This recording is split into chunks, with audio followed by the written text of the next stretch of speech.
Bismillahirrahmanirrahim. Assalamualaikum warahmatullahi wabarakatuh. Alhamdulillahilladzi an'amana bi ni'matil imani wal islam wa nusalli wa nusallimu ala khairil anam sayyidina Muhammadin wa ala alihi wa sahbihi ajma'in. Amma ba'd. Sahabat-sahabat yang dicintai oleh Allah Subhanahu wa ta'ala. Puji syukur kita panjatkan kehadirat Allah Subhanahu wa ta'ala, berkat limpahan rahmat hidayah, sehingga kita kembali berjumpa pada siang hari ini, hari yang begitu indah, hari yang insya Allah tercurahkan kepada kita berkat dan pengampunan dari Allah Subhanahu wa ta'ala. Juga sebagai muslim yang baik, senantiasa kita bersalawat kepada junjungan kita Rasul Muhammad sallallahu alaihi wasallam di hari beliau diciptakan oleh Allah, diutus oleh Allah sebagai pembawa risalah kerasulan kenabian yang mengajarkan umat manusia pedoman hidup agar manusia itu kembali ke hadirat Sang Pencipta alam semesta dengan kembalinya hamba-hamba Allah yang diberi karunia kenikmatan keselamatan. Sahabat sekalian, hari ini saya hadir di tengah-tengah para sahabat di saat sahabat itu lagi istirahat, lagi berkumpul dengan keluarga. Izinkan saya untuk menggunakan waktu ini menjabarkan kepada kita semua, mengingatkan kepada kita semua tentang fitnahan dan hujatan kaum kufar kepada pribadi Rasulullah Muhammad sallallahu alaihi wasallam yang adalah merupakan sebuah pembuktian akan kebencian mereka atas keselamatan yang dijanjikan oleh Rasulullah Muhammad sallallahu alaihi wasallam melalui firman Allah dan juga melalui sabda-sabda beliau yang mulia kepada kita umatnya, umat Islam yang menjadi umat rahmatan lil alamin. Sahabat yang dicintai oleh Allah Subhanahu wa ta'ala, kita memahami bahwa sebagai muslim tentu kita seringkali mendapatkan informasi bahwa di tengah-tengah kita itu hadir sebuah fitnahan yang begitu luar biasa terhadap pribadi Rasulullah Muhammad sallallahu alaihi wasallam.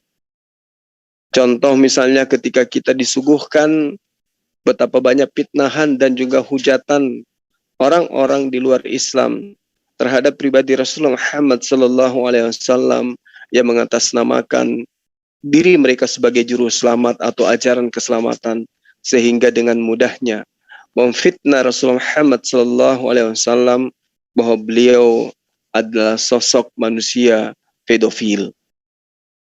Kali ini para sahabat, ya, saya mencoba untuk mengutarakan beberapa poin tuduhan dan juga mengulasnya, yang mana diantaranya adalah tuduhan orang-orang di luar sana bahwa umat Islam itu adalah umat yang mengikuti seseorang yang punya penyakit pedofil. Ini adalah tuduhan yang sangat keji kepada junjungan kita Rasulullah Muhammad sallallahu alaihi wasallam. Padahal sesungguhnya Rasulullah itu adalah sosok manusia yang diutus oleh Allah untuk mengajarkan manusia bagaimana seharusnya manusia itu berlaku di hadapan Allah dan berlaku atau berbuat kepada sesama manusia. Sahabat-sahabat sekalian,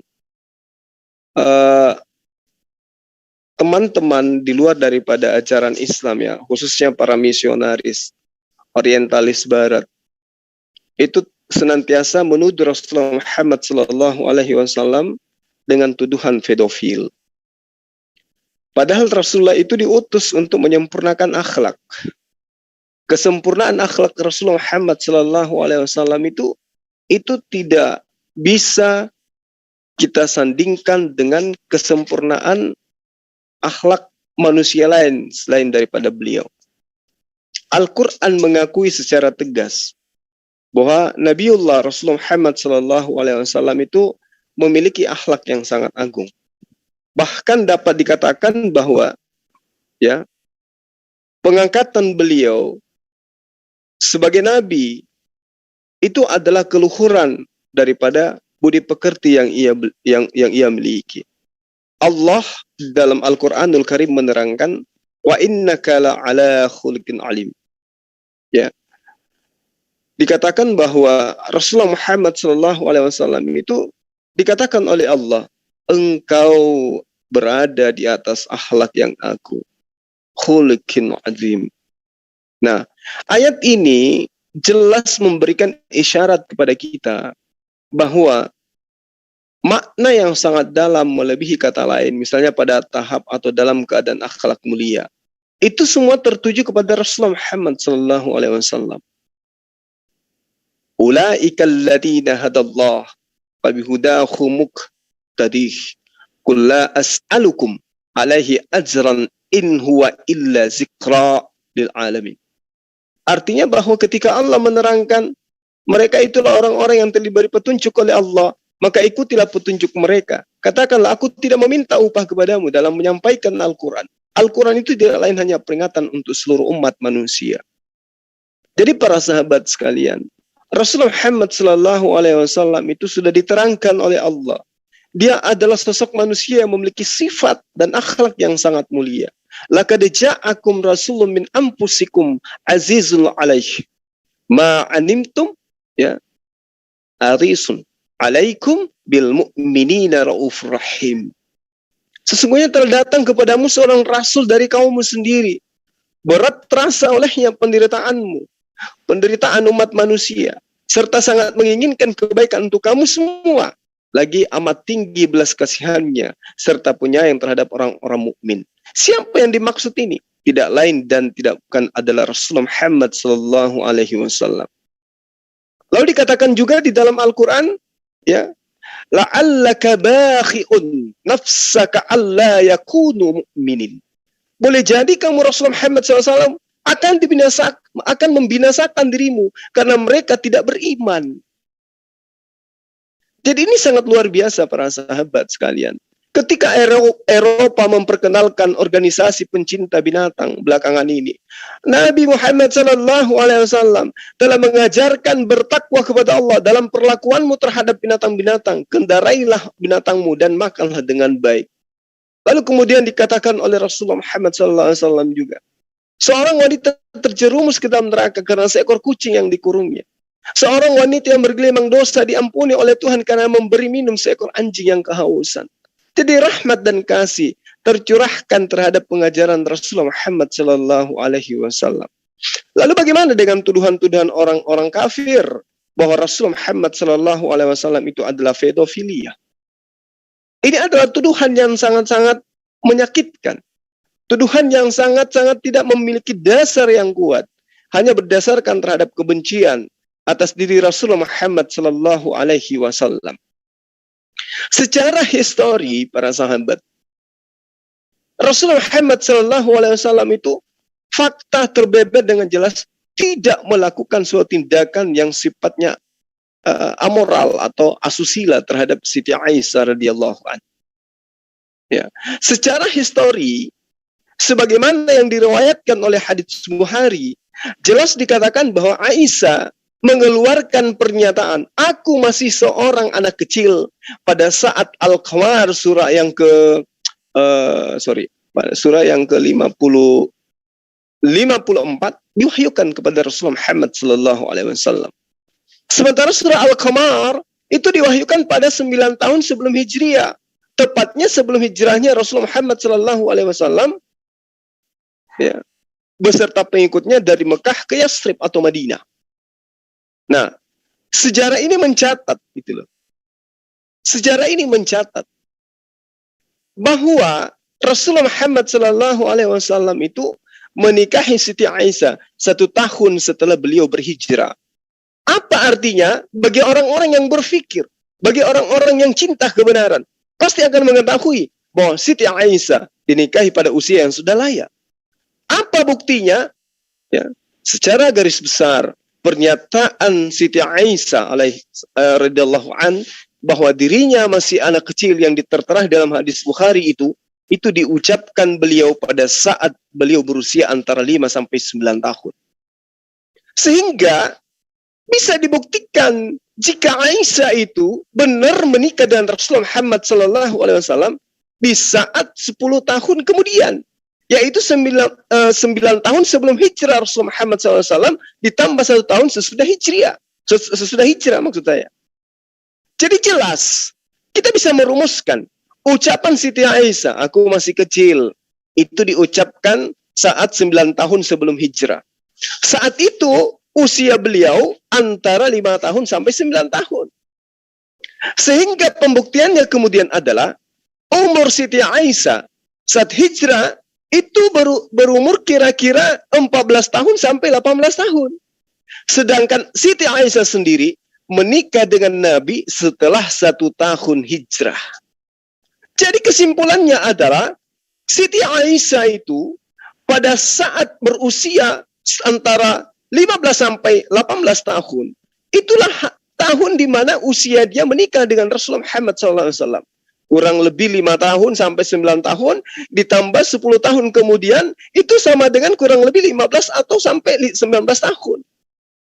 Artinya bahwa saat Siti Aisyah menikah dengan Rasulullah Muhammad SAW, usianya itu jelas antara umur 15 tahun sampai 19 tahun. Jadi mana pedofilianya di situ? Tidak ada dasar tuduhan mereka terhadap Rasulullah Muhammad SAW hanya selain daripada kebencian, iri dengki terhadap kemuliaan Rasulullah Muhammad SAW dan keberhasilan beliau menegakkan hukum Allah di atas bumi, berbanding terbalik dengan Tuhan yang mereka sembah. Ketika datang kepada Bani Israel, gagal menjalankan misinya, menyadarkan Bani Israel bahwa dirinya adalah Nabi Allah, bahwa dirinya adalah utusan Allah.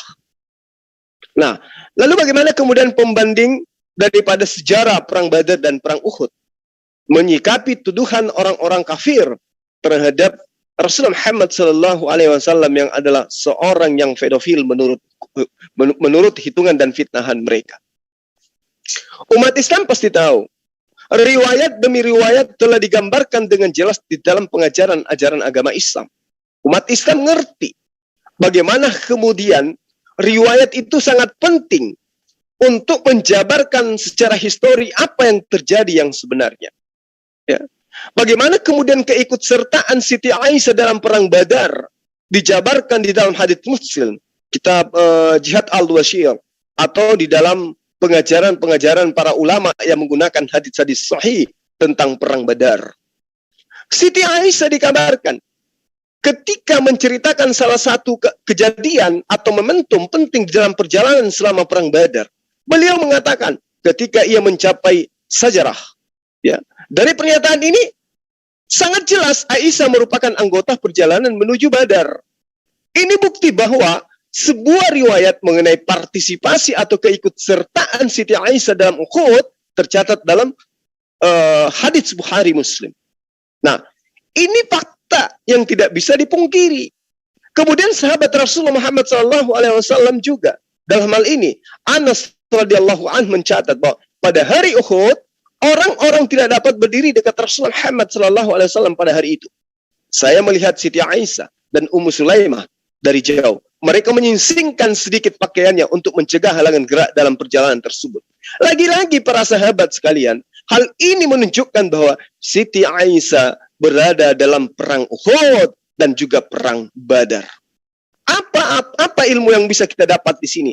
Artinya Rasulullah Muhammad SAW jelas tidak melakukan sebuah tindakan sesuai dengan fitnahan orang-orang yang tidak berilmu. Ibnu Umar menyatakan bahwa Rasulullah Muhammad SAW tidak mengizinkan dirinya berpartisipasi dalam Perang Uhud pada ketika itu. Ibnu Umar berusia 14 tahun. Tetapi ketika Perang Khandaq, beliau berusia 15 tahun. Namun kemudian Rasulullah Muhammad SAW mengizinkan Ibnu Umar ikut dalam perang tersebut. Nah, berdasarkan informasi dari hadits yang sahih ini, anak-anak berusia di bawah 15 tahun akan dipulangkan, dilarang ikut kemudian di dalam perang. Tidak diperbolehkan ikut dalam perang apapun itu.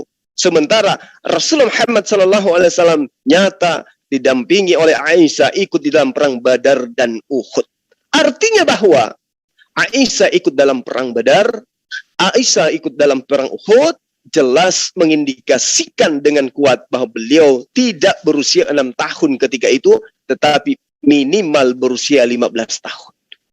Selain itu para sahabat-sahabat sekalian, wanita-wanita yang ikut menemani para pria dalam perang itu seharusnya berfungsi untuk membantu, bukan malah untuk menambah beban bagi mereka. Ini merupakan bukti akurat bahwa Siti Aisyah ya tidak menjadi korban pedofil karena dia ikut perang. Di mana ikut perang syaratnya harus minimal 15 tahun. Pada saat kejadian perang Badar dan Uhud, beliau ikut di dalamnya. Artinya tidak ada yang bisa menjadi celah kemudian untuk menerima tuduhan dan fitnahan orientalis barat bahwa Rasulullah Muhammad SAW itu adalah pedofil.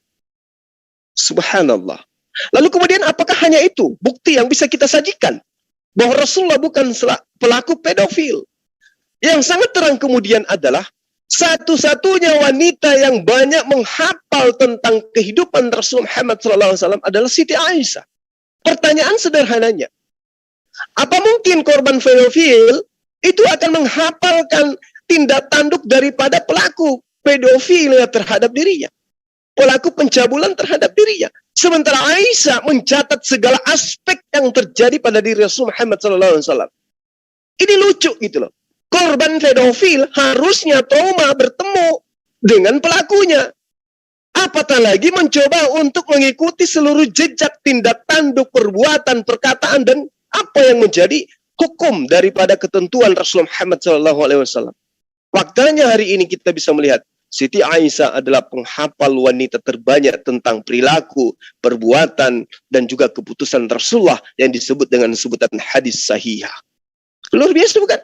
Jadi tuduhan-tuduhan orang yang tidak berilmu, tuduhan-tuduhan orang yang berkolok, tuduhan-tuduhan orang yang menyembah manusia, itu tidak bisa dijadikan sebagai dasar umat Islam itu murtad. Umat Islam itu meninggalkan Islam hanya karena tuduhan fitnahan yang murahan seperti itu. Kenapa? Tarikh Islam, sejarah Islam menuliskan, menorehkan dengan tinta emas bahwa Siti Aisyah ikut dalam perang Badar, perang Uhud. Artinya pada masa itu beliau tidak dinikahi dalam keadaan masih kecil sesuai dengan tuduhan orang-orang yang benci terhadap Islam. Nah, kemudian para sahabat sekalian, ya, di dalam pengajaran sejarah Islam, umat Islam itu tidak bisa terlepas daripada hitungan tahun, hari, dan bulan. Ini perlu dipahami. Sebelum 610 Masehi, yaitu jahiliyah pra-Islam, sebelum Rasulullah Muhammad SAW menerima wahyu, ya, pertama kali, dan Abu Bakar itu jelas menerima Islam di tahun 613 Masehi. Itu artinya bahwa Rasulullah Muhammad SAW mulai mengajar ke masyarakat pada masa itu di tahun 615 Masehi. Beliau hijrah ke Abyssinia. Nah, pada tahun 616 Masehi, Umar bin Khattab menerima Islam. Tahun 620 Masehi dikatakan Nabi meminang Aisyah. Tahun 622 Masehi hijrah ke Yathrib. Kemudian dinamai Yathrib ini sebagai kota Madinah.